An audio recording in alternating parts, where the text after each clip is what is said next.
Abu ya wapenda kusikiliza miziki, sijui ama piano, sijui singeli, sijui bongo flava, sijui taarabu, sijui nini. Hapa hii video ni mahsusi kwa ajili ya watu wanaopenda kusikiliza miziki. Na hata kama wewe upende kusikiliza, sikiliza.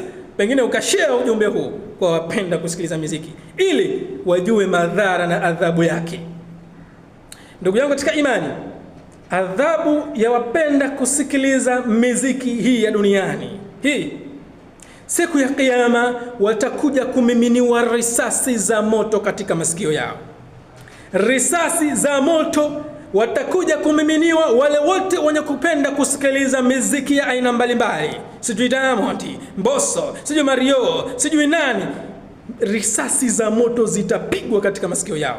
Na Allah tabaraka wa taala wakati anamfukuza Ibilisi laanatullahi alayhi kutoka juu na kumleta ardhini, alimwambia na wavute na wazoe uwawezao bisautik, kwa kutumia sauti yako. Unaijua sauti ya Ibilisi wewe?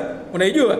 Ndio hii miziki, ndio hizi bongo flava, ndio hizi tarabu, ndio hizi singeli, zote hizo ni sauti za Ibilisi laanatullahi alayhi. Na nyinyi wanamuziki, muogopeni Allah tabaraka wa taala.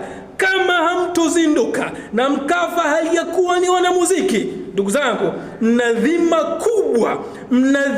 kubwa mbele ya Allah. Miziki yenu inapoteza watu, inaingiza watu katika zinaa, inawaingiza watu katika betting, inawaingiza watu katika aina mbali ya maasi na hadi katika shirki.